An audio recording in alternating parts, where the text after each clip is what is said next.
अध्यक्ष महोदय, मला मंत्री महोदयांना सांगायचं आणि सभागृहाला पण सांगायचंय, असं कुठलं अधिवेशन नाही की ज्या ठिकाणी वाळूबद्दल चर्चा झाली नाही, असं कुठलंही अधिवेशन नाही। पण त्याच्यामध्ये जे मंत्री महोदय शब्दप्रयोग असतो ना, तो सातत्यानं आपला एकच असतो, वाळू माफिया, वाळू माफिया, वाळू माफिया।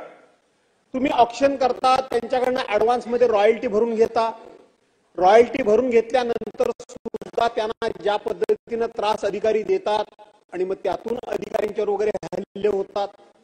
अनधिकृतपणे वाळू काढणं किंवा कुठलाही अनधिकृत व्यवसाय हा अधिकाऱ्यांच्या सहकार्याशिवाय आणि संगनमतांशिवाय मंत्री महोदय होत नाही।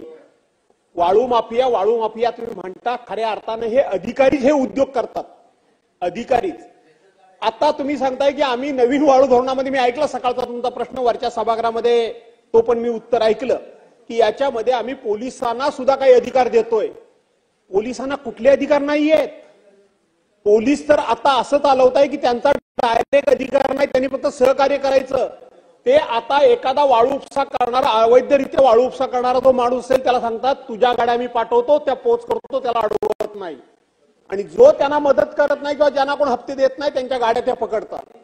माझी तुम्हाला विनंती आहे मंत्री महोदय, मला कोकणापुरेसं बोलायचं आहे की आमच्या कोकणामध्ये हातपाटीनं वाळू व्यवसाय करण्याची आम्ही त्याला पाठिंबा नेहमीच देतो, पण माझ्या कोकणामध्ये सध्या संपूर्ण खाडी किनारी ज्या पद्धतीनं सक्शन पंपानं वाळू उपसा सुरू झालाय, आम्ही घाबरलोय। अनधिकृत काम करणं, अवैध काम करणं, चुकीचं काम करणं कोकणाला मान्य नाही। सकाळी वरती प्रवीण दरेकरांनी हाच प्रश्न विचारला, सुदैवानं मी ते ऐकत होतो की आमच्याकडे संपूर्ण खाडी किनारी संगमेश्वर असेल, रत्नागिरी असेल, चिपळूण असेल, दापोली असेल, खेड असेल, मंडणगड असेल, सरसकट सक्शन पंप लागलेत, सरसकट सक्शन पंप। हे अधिकाऱ्यांच्या सहकार्याशिवाय लागले। गेल्याच आठवड्यामध्ये मी मोठा उठाव केला, हातपाटीकडे आम्ही दुर्लक्ष करू पण सक्शन पंप बंद झाले पाहिजे। कलेक्टरनी लेखी ऑर्डर काढली, मंत्री महोदय लेखी ऑर्डर आहे। कलेक्टरनी काही तहसीलदारांना शोकॉज नोटीस काढल्या, 4 ते 6 दिवस फक्त वाळू बंद झाली। काल सकाळी मी जेव्हा घराकडून निघालो त्यावेळेला हायवेला चाललेल्या नवीन कन्स्ट्रक्शनला ताजी वाळू पाणी वाहत होतं, याचा अर्थ 4 दिवसामध्ये पुन्हा सक्शन पंप चालू झाले। हे तुमच्या अधिकाऱ्यांच्या सहकार्याशिवाय झाले।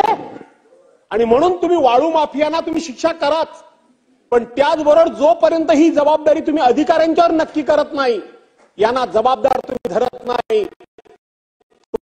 तोपर्यंत हे 2 नंबरचे धंदे कोणाच्याही बापाला बंद होणार नाही। अधिकाऱ्यांनी मनात आणलं तर सहज बंद करू शकतात।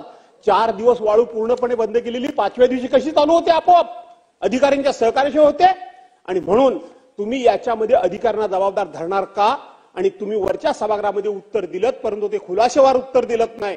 आजच्या आज कोकणातली सक्शन पंपानं जी वाळू काढण्याचं काम सुरू झालंय ते तात्काळ तुम्ही बंद करणार का? आणि कोकणामध्ये ऑक्शन का करत नाही? तुम्ही लिलाव करा बा, लिलाव करा। लिलाव ज्याला कोणाला घ्यायचा त्याला घेऊ द्या, त्याला काढायचं त्याला काढू द्या, आमचा विरोध नाही। परंतु बीड आम्हाला करायचा नाही, आम्हाला चंद्रपूर करायचा नाही। कोकणामध्ये सुद्धा ह्या वाळूच्या पैशामुळे 2 नंबरच्या पैशा, बरं जाऊ दे मी शब्द मागे घेतो। त्यांनी सांगितलं नाही चंद्रपूरला काय चाललंय ते, भंडारा सॉरी, दोन्ही शब्द मी मागे घेतो बाबा, झालं। तर मला एकच फक्त मंत्री महोदय तुम्हाला सांगायचं आहे की अनधिकृत पैसे, अवैध पैसे, चुकीच्या मार्गाने पैसे, 2 नंबरचे पैसे मिळाले की माणसाला नको ते उद्योग सुचतात। शांत सुसंत असलेला कोकण शांत ठेवा। वाळूवरून आता मारामाऱ्या व्हायला लागल्या आहेत। परवाच्या दिवशी 2 डंपरच्या मध्ये एका माणसाला घालून मारला गेला, ते प्रकरण दाबलं गेलं। आणि म्हणून आजच्या आज आपण त्या ठिकाणी सक्शन पंपानं काढणारी वाळू संपूर्ण कोकणपट्टीवरची थांबवाल का? महाडमधून सुद्धा ती तक्रार आली, सोलापूरमधून ती तक्रार माझ्याकडे आली, आणि म्हणून थांबवाल का? आणि तात्काळ या ठिकाणी ऑक्शन काढा। तुमचं वाळूचं धोरण कधी येतंय मला माहित नाही, पण ते वाळूचं धोरण आणतोय म्हणताय, ते आणा। आणण्यापूर्वी मी पुन्हा एकदा सांगतो, पोलिसांच्यावर जबाबदारी टाका, पण पोलिसांना अधिकार दिलं तर तुमचा हेतू साध्य होणार नाही। आणि म्हणून पुन्हा तुम्ही पोलिसांना याच्यामध्ये सगळ्या गोष्टी, कुठल्या गोष्टीत पोलिसांना अधिकार नाहीयेत, आणि म्हणून या 3 गोष्टींचा विचार कराल का? सक्शन तात्काळ बंद कराल का? ऑक्शन काढाल का? आणि नवीन वाळू धोरण ताबडतोब आणाल का? अध्यक्ष महोदय, रत्नागिरी 24 न्यूज चॅनलला आताच सबस्क्राइब करा आणि शेअर करायला विसरू नका।